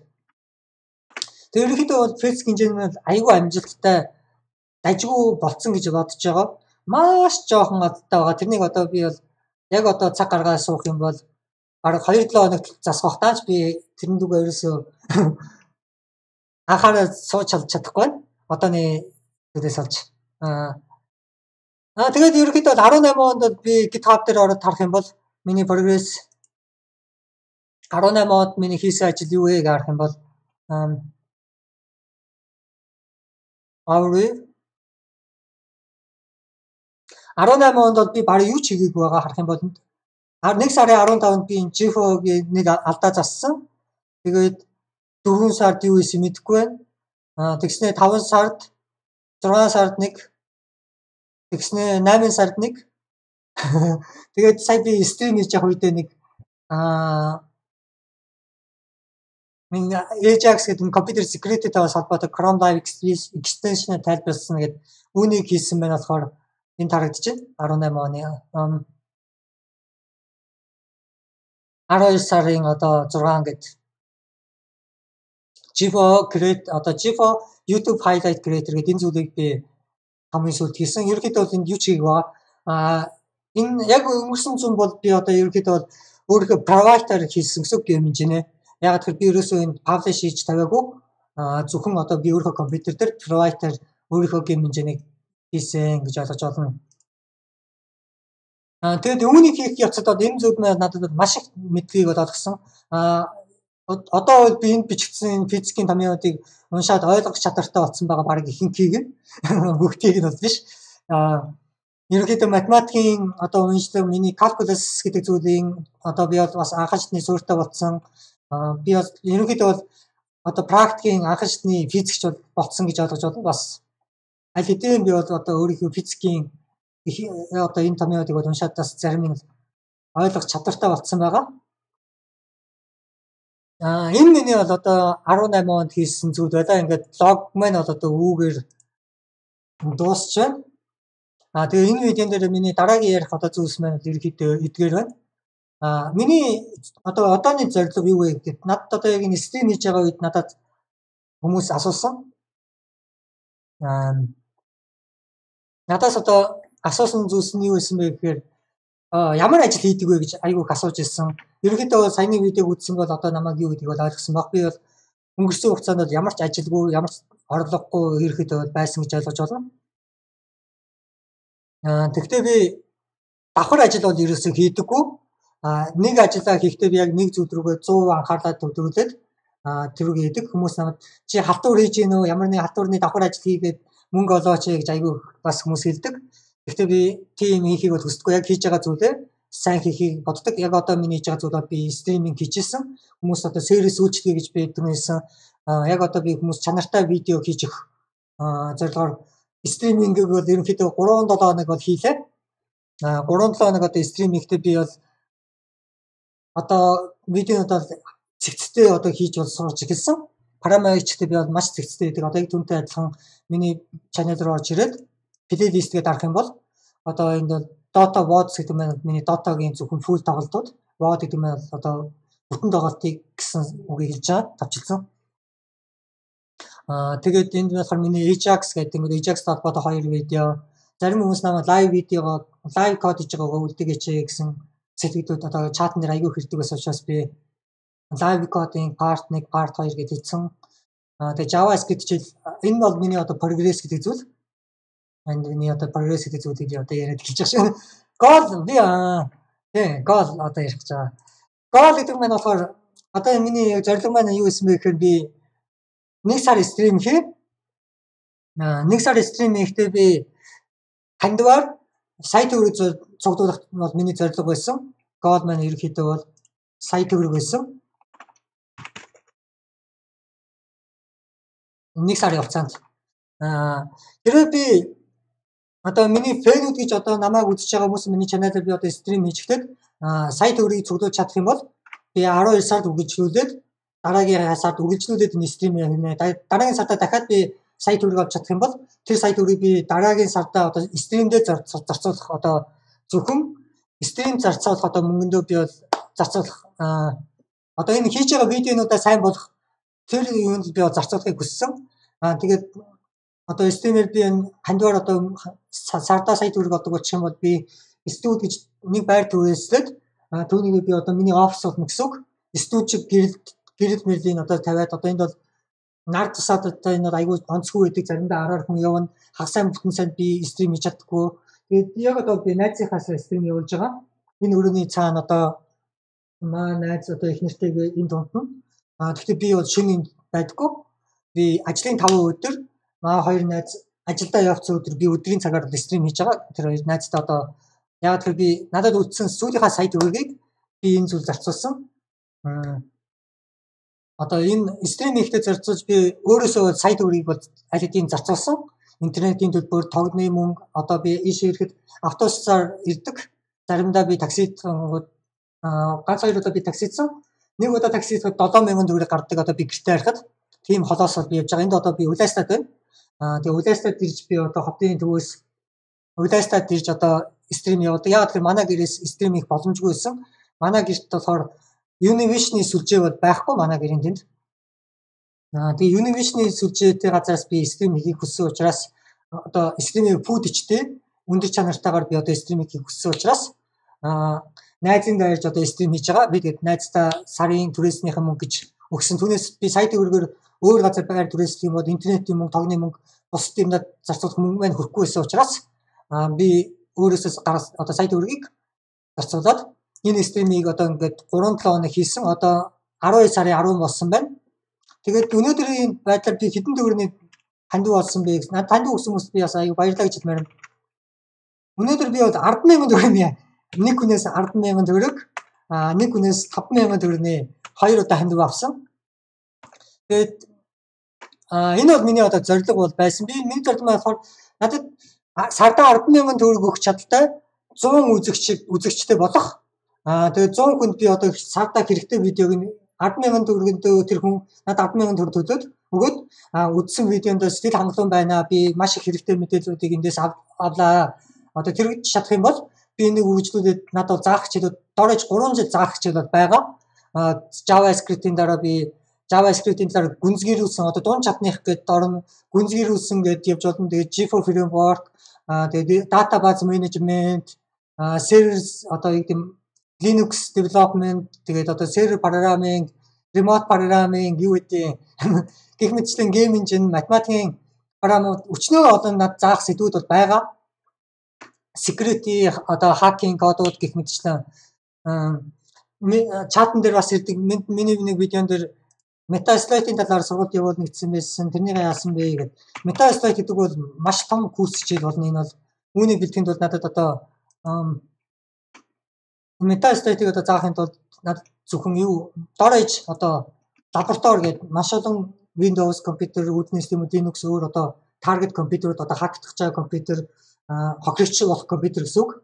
Тэгээд одоо өөр компьютерүүд сүлжээ гэдэг маш олон компьютерийг би виртуалаар үүсгэн энэ зүйл бол нэлээд удаан том курс бол үүнийг мэдэх хүмүүс бол би одоо C програмыг ингэж ажилдгаа гэдэг талаар би бол огт ярихгүй. Энэ дээр бол дорож бол C програмыг мэддэг, JavaScript програмыг мэддэг, Python юм уу Ruby дээр баг зэрэг гадардаг хүн байх шаардлагатай. Тэгжээж энэ хичээлүүдийг үзэх хэрэгтэй болно. Үүний курс хичээл гэх юм бол энэ маань дорож бас 1 сар үргэлжлэх том сургалтууд энэ маань одоо дэлхийд одоо маш үнэтэй заагддаг одоо тийм курс хичээлүүд сертификат өгдөг одоо энэ Metasploit developer гэдэг нэтрийг саяхан Монголоос IT Zone Rapid Zone-тэй одоо гэрээсээ ингээд зургатаар гарч байгаа юм би үзчихсэн. Монгол одоо IT Zone Rapid Zone гэдэг компанитай одоо бид нэр хадраа ажиллах гэрээ байгуулаа гэдэг. Rapid Zone гэдэг компанид бол би бүр энэ 2013 оноос өмнө бол бүр харьцаж ирсэн. Би энэ плейлистэн дээр түр харсан гейм одоо миний видеолог гэдэг 13 оноос эхэлж байгаа гэдэг.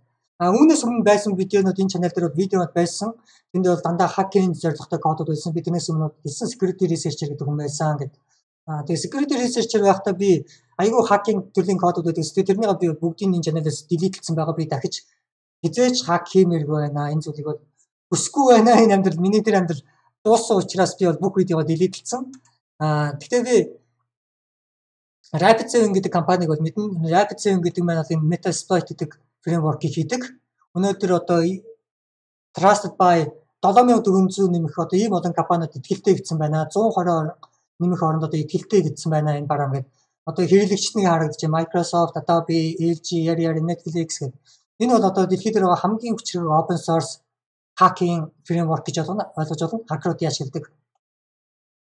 Ерөнхийдөө бол би аль 13 оноос өмнө Metasploit одоо бараг эксперт гэдэг шиг бол болцсон байсан. 18 онд монголчууд одоо IT Zone дөнгөж одоо гэж харьцаж байгаа надад хитрхи хожим санагдчихсэн. Анжимсан залуу гарч ирээд ярих юм мартахгүй шаа тий.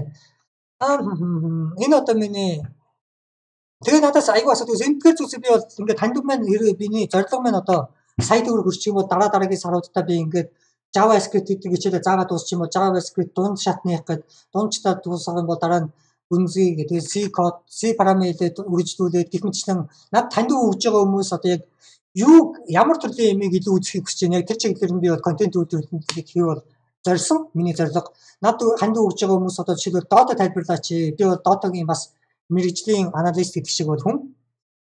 Dota багт асуулжуулж чадна. Би Dota-гийн маш өндөр түвшинд бол би багуудын мэрэгжлийн одоо дэлхийд бэлдэх хэмжээний багуудыг бол дасалжуулж чадна.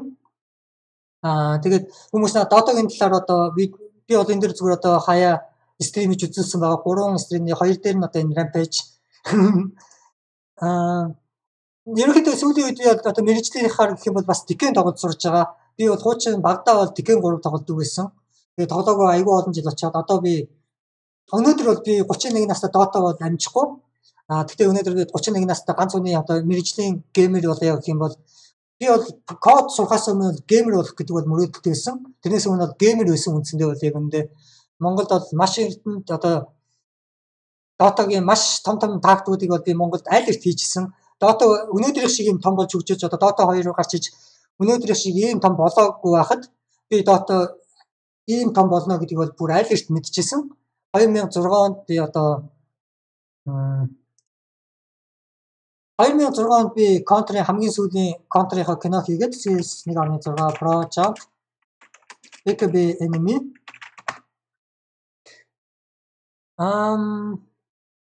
Pro GMP гэж Jump.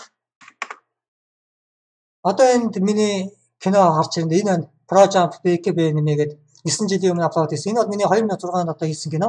Хамгийн сүүлд би Counter-с гарахтаа би бас нэг одоо Монгол улсын яг тэр үед хамгийн номер 1 болсон багийг би дасгалжуулж исэн.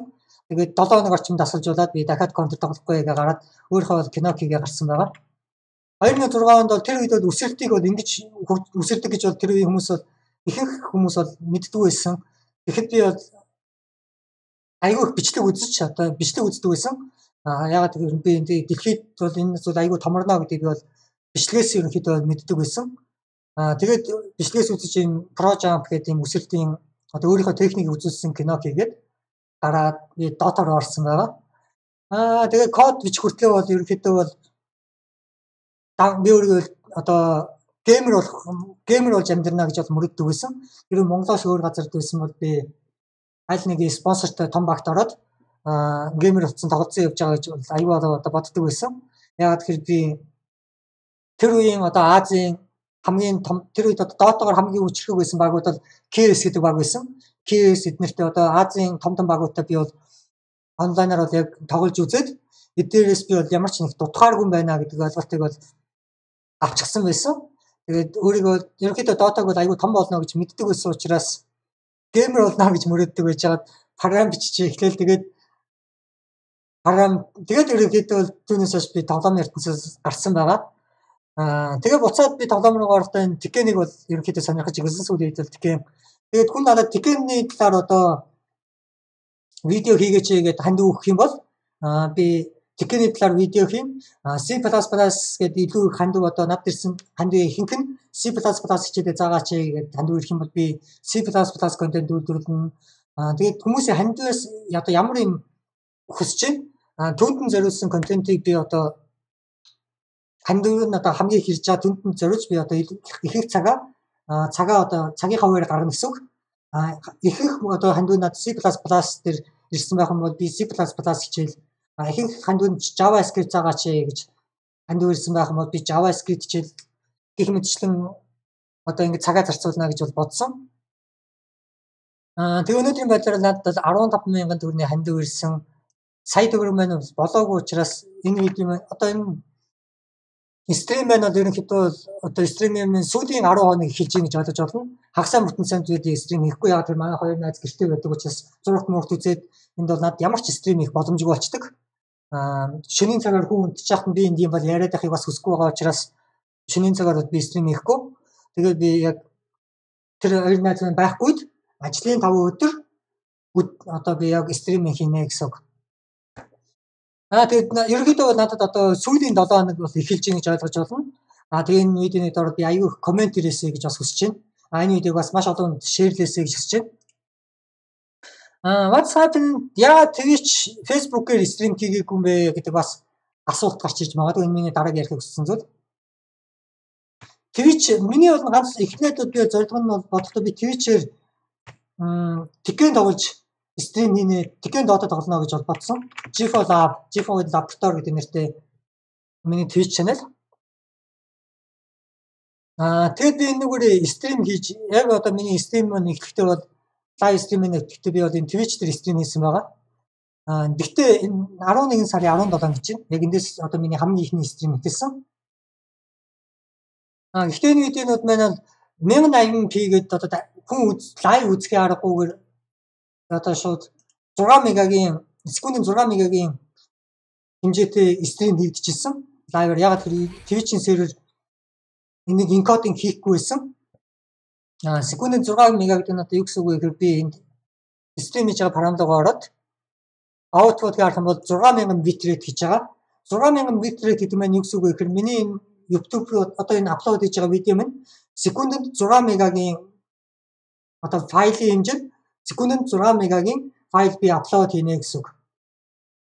Тэгээ секундэд 6 мегагийн аплод хийсэн файл маань одоо файлыг минь YouTube хууж авч байгаа. Тэгээд энэ Twitch маань бол яг тэр чигээр нь оригинал source-ыг нь яг тэр чигээр нь стрим хийжсэн. Тэр маань болохоор энэ стриминг маань болохоор 6 мегагаас дээш интернетийн даунлоад хурдтай хүмүүст үзэн түүнээс бага хурдтай хүмүүсд үзэх боломжгүй гэсэн үг. Тэгээд Twitch стрим маань гацаад хүмүүс үзэхгүй байсан. Twitch нь яагаад миний энийг ингээд encoding хийхгүй байгаа юм бэ? Одоо энэ бол encoding хийсэн байна. Яагаад миний нэг лайвыг одоо 360, 480, 720, 1080 гэх мэтчлэн encode хийхгүй байгаа юм бэ гэсэн чинь Twitch болохоор нэг priority гэж байдаг. Одоо хүмүүсийн одоо үзэж байгаа чаналуудыг ал лайв encode хийдэг. Миний чаналыг яг одоо үзэж байгаа 1-2хан байгаа учраас энийг бол encoding хийхгүй гэсэн. Яаж тэр хүн үзэж байгаа хүний тоон олшрах юм бэ гэж бодож байгаа. Яагаад тэгэхээр 6 мегагаас дээш интернеттэй хүмүүс миний энийг үзнэ гэсэн үг. Тим хүмүүс энэ бол шат энийг санагдаад тэгээд би goodbye тэгэж би бол Twitch дээр тоглоомын стрим хийх хүссэн боловч даанч намайг ялуурлан гадуурхсан учраас би YouTube руу орё гэд YouTube дээр стрим хийж гэлсэн байгаа. YouTube дээр ерөнхийдөө миний статус бол айгүй сайн. Би бол аль эртний YouTube-ийн албан ёсны партнер. Ерөнхийдөө бол Google-тэй найзлаад би айгүй олон жил болж байгаа. Google-тэй хамтарч ажиллаад ч яах вэ? Яг ажил хийж байгаа бол биш гэхдээ ерөнхийдөө Google-ийн параметруудаа би бол аль эртнээс Google-тэй бол харьцаа сурцсан гэсэн үг эртнээс. Тэгэж ажиллаад миний хувьд бол би Google-ийн параметруудаа одоо харьцаад ажиллаад сурцсан учраас миний статус бол ерөнхийдөө Google дээр бол айгүй сайн байдаг. YouTube гэдэг маань Google-ийн нэг хэсэг. Тэгээд миний видеонуудыг бол одоо ямар ч гацаагүйгээр хүмүүс маань 1080, 720, 480, 360, 240, 140 одоо бүх вершингээр гар утсан дээрээс одоо Full HD хүртэл одоо бүх вершингээр encoding хийгээд стрим бол хийж явуулж байгаа. Хүмүүсийн интернетийн хурданд таарлаг гацаагүйгээр. Тэгээ би YouTube руу гэсэн Facebook дээр би нэг өдөр стрим хийж үтсэн доотоо тоглосон. Тэгвэл Facebook-ийн чатны параметрээ бүх юм сурах гэж ядаргаас нэгц учраас би дараагийн тооцоолсон. Тэрийн стримийг үргэлжлээд дараагийн сар үргэлжлэх боломжтой болох юм бол би дараагийн сар энэ стримийг YouTube, Facebook руу хоёуланг нь давхар явдаг. Тэгээ хоёулангаас нь чатныхаа мессежийг авдаг параметрыг бол бичнэ гэж бодсон. Яагаад гэхээр миний видеонууд дээр хэрэг анзаарах юм бол одоо сүүлийн видеон дээр энэ хажууд нь харах юм бол YouTube chat гэж байгаа. YouTube-ийн лого байгаа нь болохоор YouTube-ийн чат гэсэн үг. Одоо энэ ананд GitHub-ийн талаар тусдаа видео хичээл хийгээч хаа гэсэн байна. Тэгээд энэний ажил одоо Facebook-ийн чат шиг юм уу? Facebook-ийн лого тэгээд тусдаа чат тэгээд одоо Facebook дээрээс үзэж байгаа YouTube-ийн чаттай ч гэсэн харах боломжтой. Стримийг хоёр тийш зэрэг хийх юм бол гэж бодсон. Тэгээд яг Facebook-ийн чатны параметрыг сурахаас залхуу ураад яагаад тэр заа гэдээ аргацсан. Яагаад тэгэхээр би Google-тэй илүү харьцаа сурцсан учраас Google-ийн чат параметрыг чи надад илүү амархан байсан. Google API гэдэг би өөрөө болохоор 17 онд cloud application бичижсэн. Бид нар ярьсан 17 онд би бол cloud application бичижсэн өөрөө компани сервисийг үйлчилгээ. Тэгээ Google-ийн бас cloud сервисийг үйлчлэгнүүд байгаа. Энэ Google-ийн сервис үйлчлэгнүүд бол айгүй том.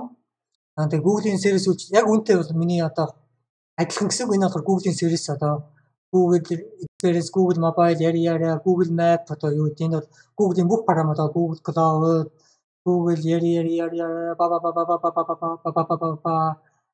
Google Fonts, Google Plus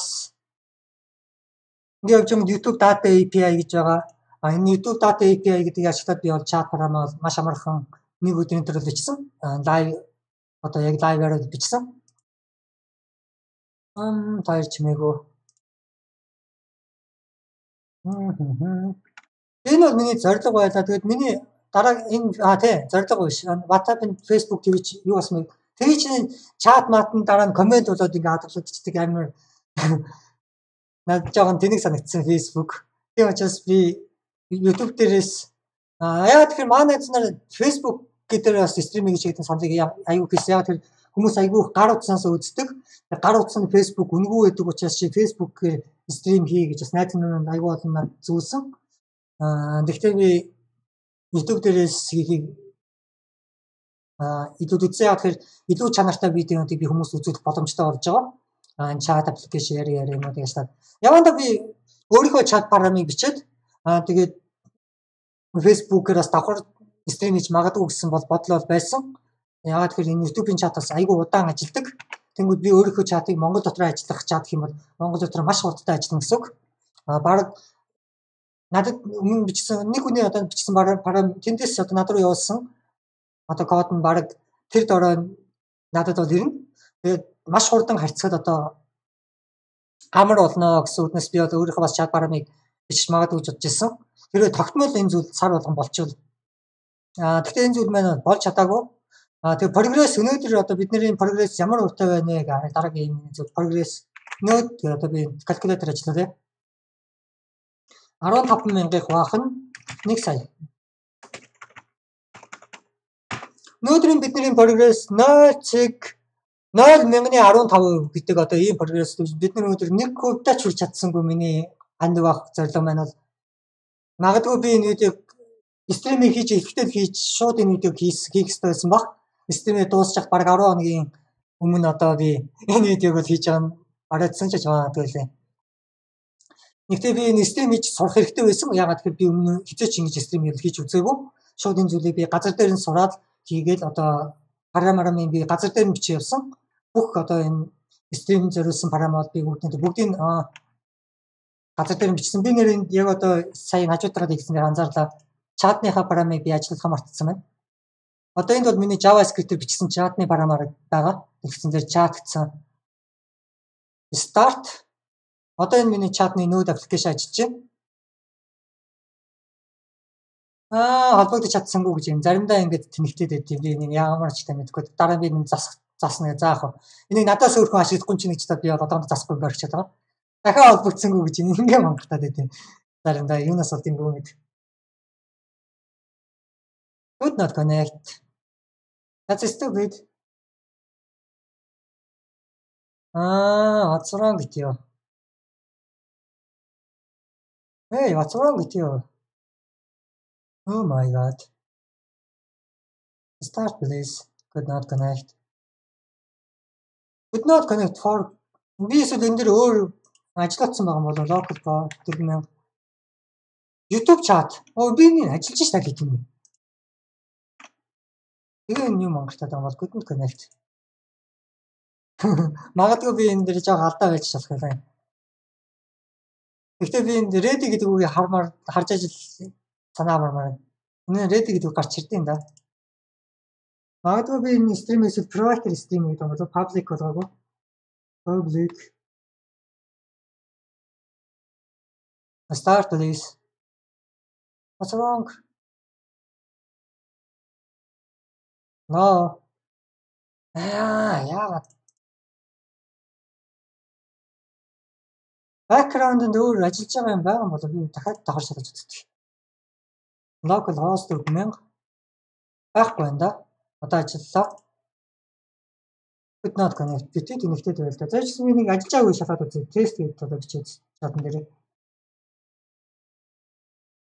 Тест. YouTube жоохон хоцор нараад нь бид нэг ойлгож байгаа. Тэгээ инспектор төлөө бас гаргачихъя.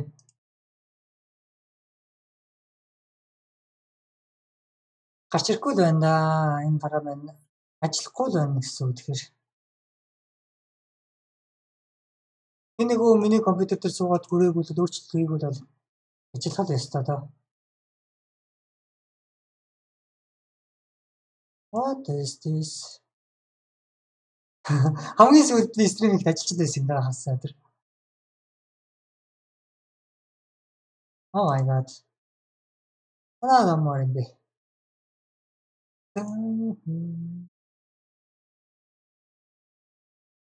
Табин дээр тэгвэл нэг жоохон live debugging одоо хийж үзлээ. Server start. Could not connected чинь index дотор байгаа. Болон би энэ яран дээр ийм юм хиймээр байх юм. Энэ бол ямар ч асуудалгүй ажиллаж ирсэн. Гэтэ би нэг маш хурдан ажиллана. Could not connect гэдэг мессеж хаана гарч ирж байна.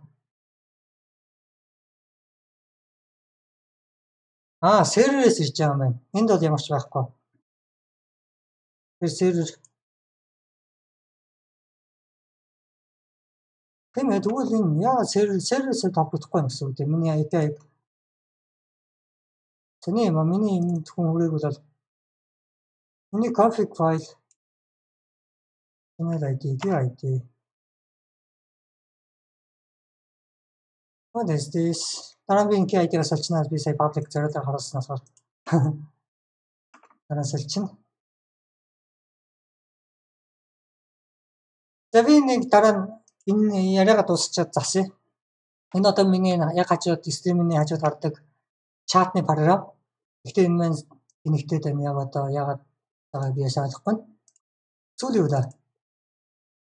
Уул нь хамгийн сүүлд намайг чадчих. За тэгээд прогресс миний мөнгө олсон бол 1% тач өрсөнгөө. Гэхдээ миний өөр прогресс гэдэг зүйлийг би давхар ярья.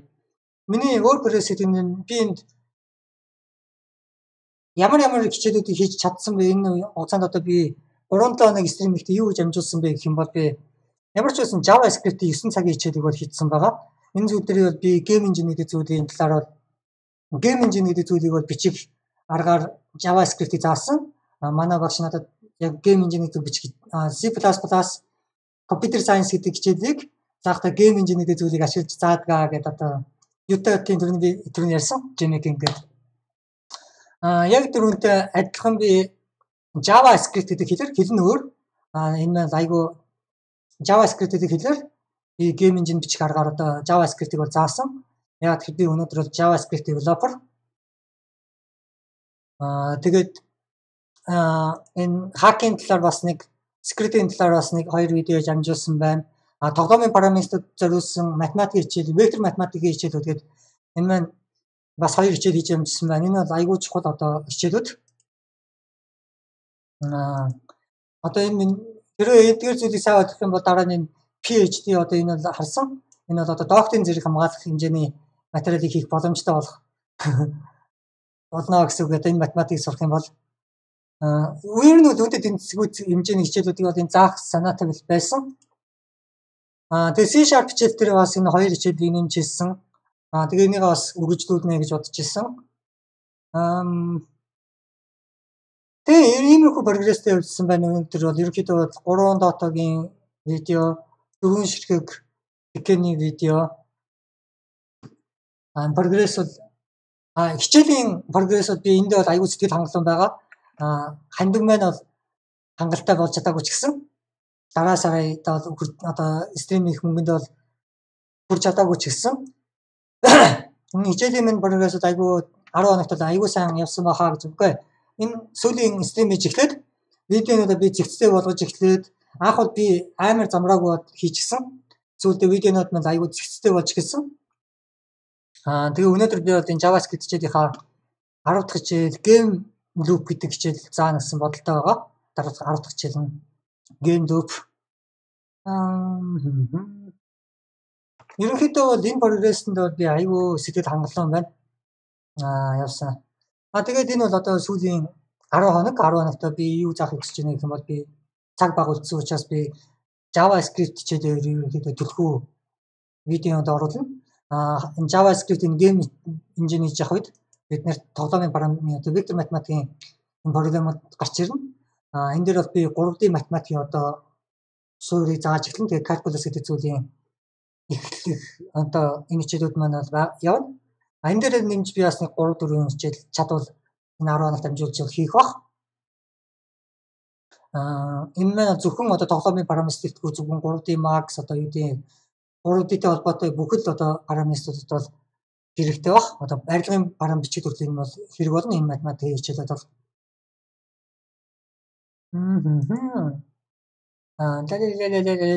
Тэгээд ерөнхийдөө бол өнгөрсөн 10 хоногт одоо үлдсэн 10 хоногт би JavaScript хичээлдээ ер нь төлхөө анхаарья гэж бодолтой байна. What's next? Одоо ингээд стрим маань 10 хоногийн дараа 12 сарын 20 гээд стрим маань бол дуусна. Түүнээс цаашаа би дахиж стрим хийхгүй ингээд энэ channel маань бол дай гэдэг шиг болно. Нэг хэсэгтээ ингээд дай гэдэг шиг л болно. Тэр маань дараагийн миний одоо зорилго юу вэ гэх юм бол одоо би бол ямар ч мөнгөгүй болсон байгаа. Өнөөдөр миний таасанд 16,000 төгрөг бол байгаа. Энэ 16,000 төгрөг бол энэ хандгаар орж ирсэн мөнгөд баг үлдсэн гэсэн үг. Энд одоо хоёр удаа ханд өгсөн хоёрондоо баярлалаа. Тэгээд миний дараагийн зорилго гэх юм бол хэрэв одоо энэ үлцэн 11-т ингээд энэ зорилгодоо хүрч чадахгүй энэ видео маань ингээд энэ стрим маань дуусах юм бол би одоо ажлын санал авна гэсэн үг.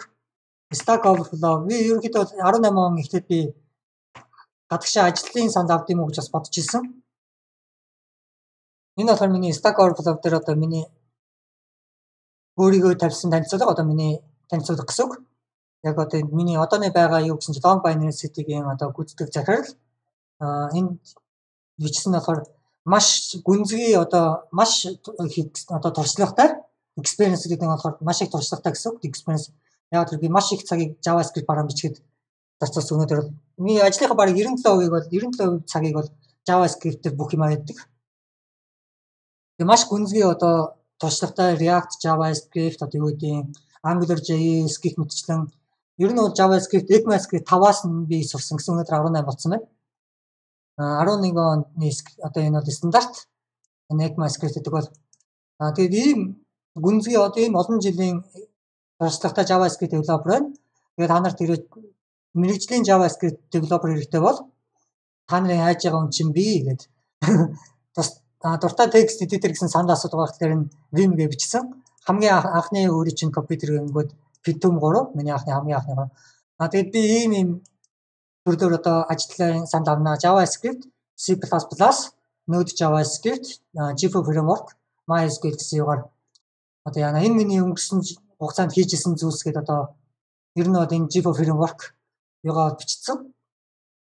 Одоо энэ дэр нэмэгдэж 18 онд болохоор миний game engine, physics engine гэдэг зүйл маань нэмэгдэж орж ирнэ. Тэгээд би одоо ажлын надад бол нэг жил энэ ажлын санал авна гэдэг зүйлийг би яг энэ 18 он 17 оны яг 12 сараас би нэг ихтүүлсэн. Ингээд өөрийнхөө юуг бол тавьсан байгаа. Stack Overflow дээр одоо өөрийнхөө анкет гэдэг юм ааш ажлын юг. Тэгээд над руу бол айгүй олон мэйлүүд бол ирдэг. Stack Overflow-с одоо яг энэ юугаар тарсан намайг ажил авахыг хүсэж байна. Ийм юм юу гэд надад айгүй их мэйлүүд ирсэн 18 оны одоо бүтэн жилийн баг дата баз хичээж болохоор айгүй их ажлын саналууд ирсэн. Гэхдээ бид тэрт бол хариу өгөөгүй байгаа. Ягаад тэгэхээр би өөрийнхөө энэ game engine-ээр бичиж дуусгахыг хүссэн. Тэгээд энэ намайг би бас аль нэг хэлжээ. Надаас бас C++ хичээлээ үргэлжлүүлээч гэж чатан дээр айгүй их санал ирдэг. Өнөөдөр бол би JavaScript, C++ ихэнх цагаа 97% нь бол JavaScript гэсэн. Үлдсэн цагаад би ихэнх цаг нь үлдсэн цаг нь бол тэгээ ерөнхийдөө бол ихэнх нь C++ бас байдаг. C++ бол одоо бас миний дуртай параметруудын нэг. Тэгээд тэдгээр хүмүүст зориулж би энэ номыг бол уншаарай гэж санд болгомоор энэ номыг би уншиж ирсэн. C++ параметрыг сурч байхдаа энэ болохоор C++ параметр гэдэг special edition гэдэг энэ нэрийг нь би бол чадахгүй sorry. Bjarne Stroustrup гэж амар сонир нэртэй. Энэ хүн маань болохоор C++ гэдэг параметрыг зохиосон юм. Тэгээд доороо бичсэн байна. The creator of C++ гэдэг. Энэ C++ энэ номыг болохоор C++ гэдэг параметрыг зохиосон хүн өөрөө бичсэн ном гэсэн үг. Тийм учраас би номыг санд болгож энэ айгүй сайн ном энийг уншихад бол C++ гэдэг параметрийн талаар бол нэлээ айгүй сайн ойлголттой болох хаа гэж бодож байна. Нэрийг хэн гэж хараад та. Bjarne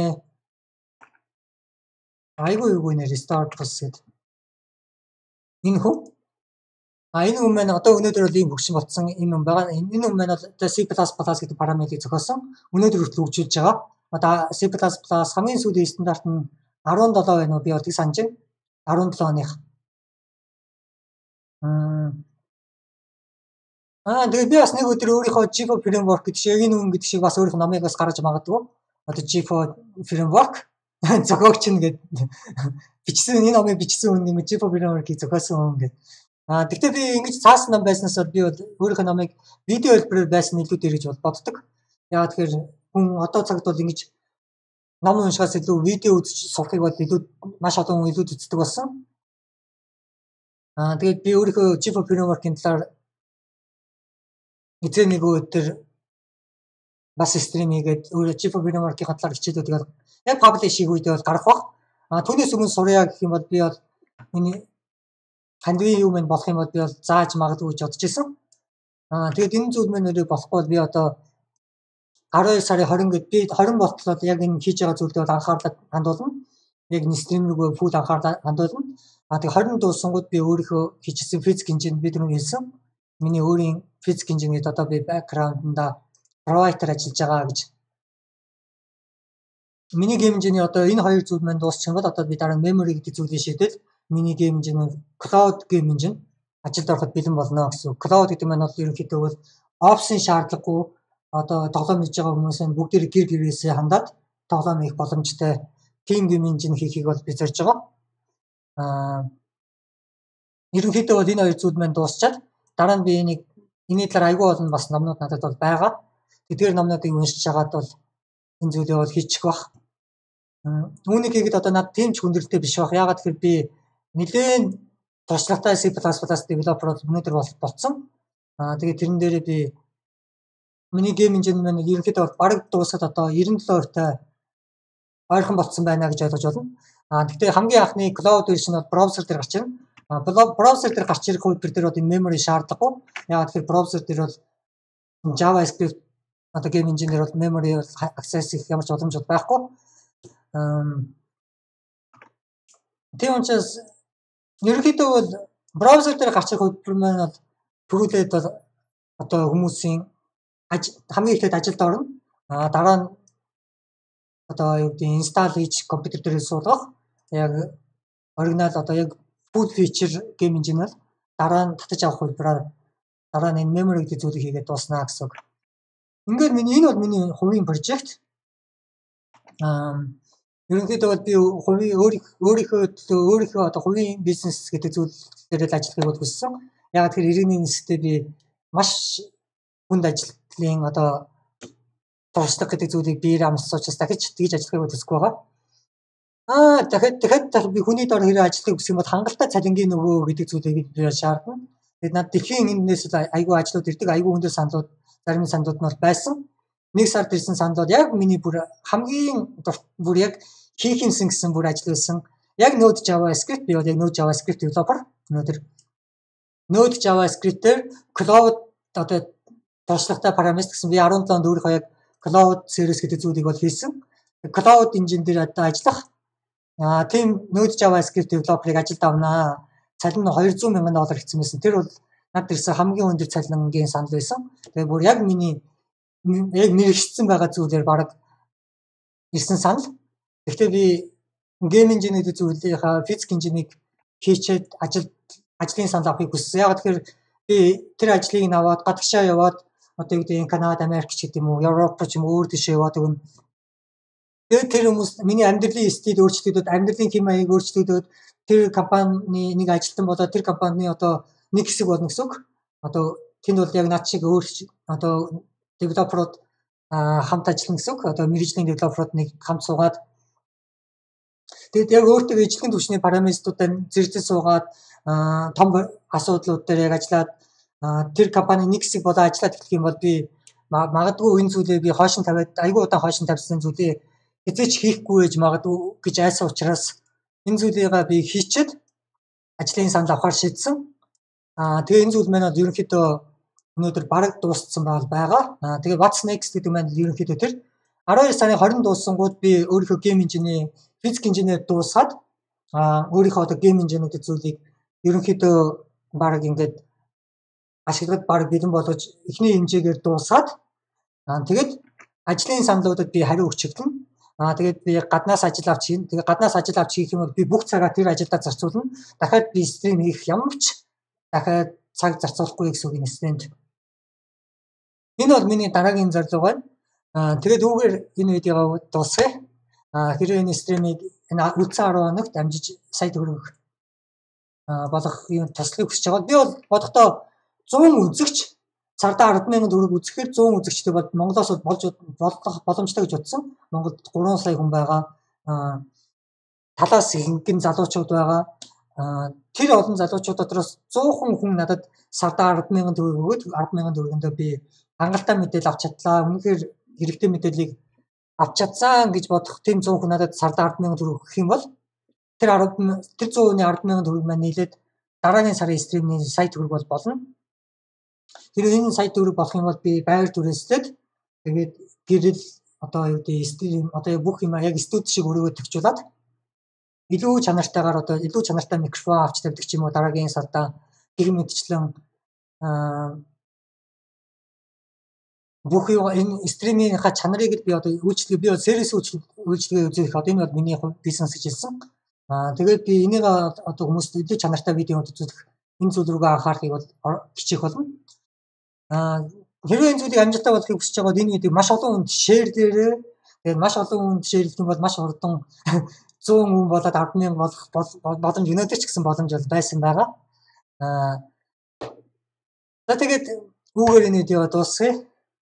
Тэгээд миний дараагийн зорилго гэх юм бол 12 сарын 20 гээд энэ стрим маань дуусаад би гаднаас ажил аваад шууд гадагшаа явах зүйл рүүгээ